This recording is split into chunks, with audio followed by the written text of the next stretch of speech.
আজকে হচ্ছে ঋষির সেকেন্ড টাইম ভ্যাকসিন। তো আজকে আমরা ভ্যাকসিন লাগাতে যাচ্ছি। আমরা ঋষিকে নিয়ে সেকেন্ড টাইম। তো ফার্স্ট টাইম আমি ভিডিও করতে পারিনি, কারণ সেদিনকে আমি খুব টেনশনে ছিলাম কেমন হবে না হবে ভ্যাকসিন ফার্স্ট টাইম।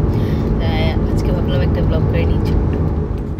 আমাদের অ্যাপয়েন্টমেন্ট ছিল 2টোর সময়, আমাদের বেরোতে একটু লেট হয়ে যায়, তাই আমরা তারপরে একটু লেট হয়ে পৌঁছেছিলাম। তারপরে আমরা নাম লেখালাম, দিয়ে ওর ওয়েট হলো। দেন আমরা 6 নম্বরে স্লট পেয়েছিলাম। তারপরে অনেকক্ষণ ওয়েট করতে হয়েছে আমাদের। এখানে আশেপাশে দেখছো যে সব বাচ্চাগুলো ছোট থেকে বড় সবাই ভ্যাকসিন দিতে এসেছিলো ম্যাক্সিমাম। তারপরে 3-4 জন তো সেম ডেটেই জন্ম হয়েছে এখানে নিউটিয়াতে, তো ওরাও সেম দেখিয়ে আসে ওর ডেটে ভ্যাকসিন দিতে। আমি দেখছিলাম আর ভাবছিলাম ঋষিও বড় হলে মনে হয় এরকম চিল্লামিল্লি করবে, এখন ছোট কিছু বোঝে না। তারপরে ফাইনালি আমাদের টার্ন এসে গেল। কত গুড বয় দেখেছো, ভ্যাকসিন দেওয়া হয়ে গেছে। এখন কান্না করে আবার চুপ হয়ে গেছে একটু। গুড